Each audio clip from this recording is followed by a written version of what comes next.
유튜브 채널 가장 많이 본 뉴스, 구독, 좋아요, 알림 설정, 댓글은 저에게 큰 힘이 됩니다. 명품 무기 K9 자주포의 탄생 비화. K9 자주포는 1989년부터 10년간의 연구 끝에 1998년 개발이 완료된 국내 고유 모델의 자주포다.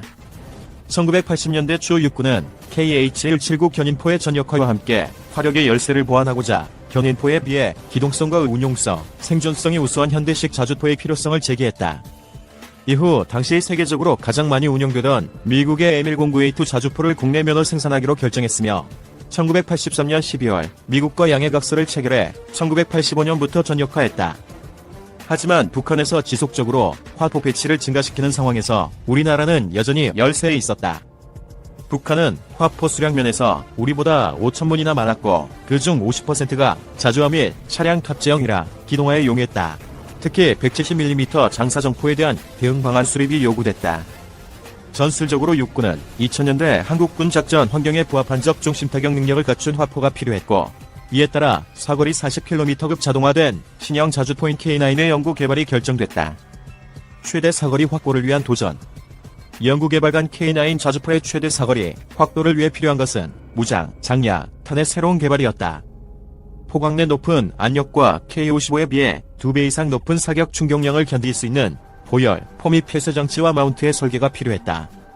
특히 무장의 안전과 직결되는 중량 감소, 반동력 최소화와 안전 확보로 인한 절충이 매우 중요했다. 시뮬레이션을 통해 구조물을 시험 제작해 사격으로 확인하고 재설계 후 시험하는 과정이 반복됐다. 추진 장력의 경우 40km 사거리 달성을 위해 더 많은 에너지를 발생시키되 약실 압력은 포신의 설계 허용 압력 아래여야 했고 강내 차압의 최소화가 달성돼야 했다.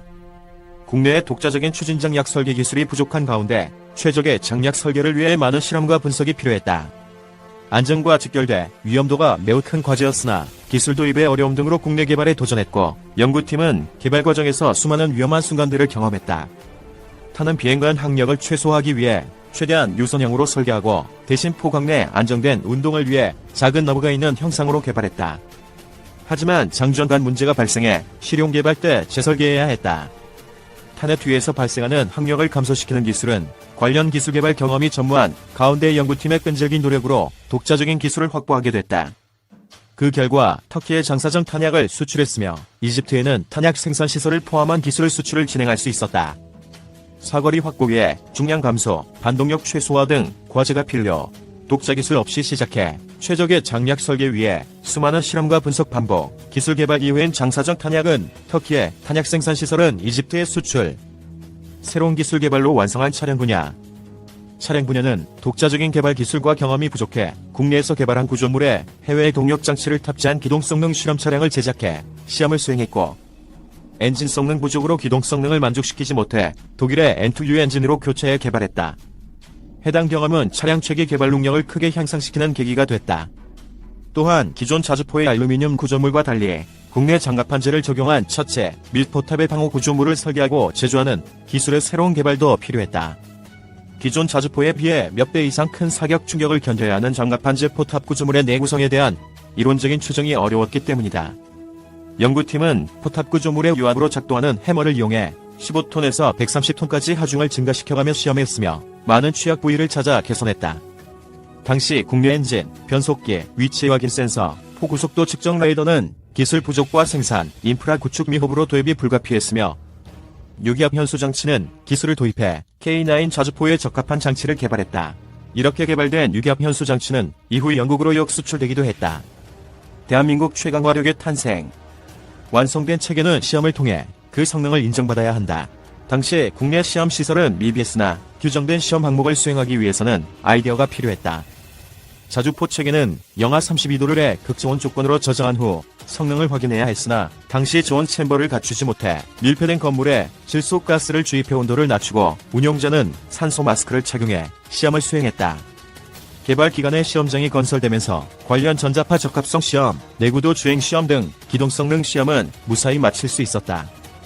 K9 자주포의 국내 독자 개발 과정은 많은 위험성을 내포하고 있었으나 국내 지상 무기 체계의 개발, 기술과 경험을 융합하고 연구소, 국립 방산기업 간 유기적이고 적극적인 협력 관계를 유지해 기한 내에 성공적으로 개발을 완료할 수 있었다. 북지분 올인 B1B 폭격기의 신무기. 이 동영상의 이미지와 사운드는 유튜브 채널 가장 많이 본 뉴스가 소유하고 있다. 미군 전략사령부가 죽음의 백조라고 불리는 미 공군 전략 폭격기 B1B 랜서의 장거리 공대지 미사일 제즘을 기체 외부에 장착하고 비행하는 모습을 처음 공개했다. B-52, B2와 함께 미국의 3대 전략 폭격기로 꼽히는 B1B는 한반도 유사시 북한의 주요 핵미사일 시설을 타격하는 임무를 수행한다. 미 전략사령부는 이날 보도자료를 내고 지난 20일 미 캘리포니아주의 드워즈 공군기지에서 외부 무장을 통해 제즘을 장착한 B1B가 시범 비행을 성공적으로 마무리했다고 밝혔다.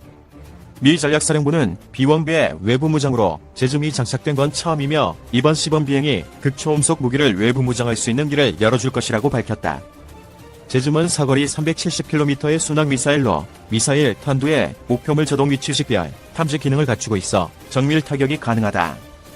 주한미군은 지난 2017년쯤 전북 군산의 미공군 제8전투비행단에 제즘 10여 발을 배치한 것으로 알려졌는데 군산 상공에서도 평양 타격이 가능하다. 길이는 4.257m, 날개폭은 2.4m이다. 중량은 1000kg, 탄두 무게만 450kg에 달한다. B1B 폭격기는 2000파운드, 907.1kg, 급 MK-84, 폭탄 24발, 500파운드, 226.7kg, 급 MK-82, 폭탄 84발, 2000파운드급 GBU 31 유도폭탄 24발 등을 탑재한다. 특히 최대 속도가 마하 1.2로 B-52 시속 957km, B2 마하 0.9 보다 빨라 유사시 괌 기지에서 이륙해 2시간이면 한반도에서 작전이 가능하다. 엄청난 폭탄 탑재량에도 60m의 저공 침투도 가능하다. 유튜브 채널 가장 많이 본 뉴스, 본 포스팅이 도움이 되셨다면 구독과 댓글로 관심 표현해주세요.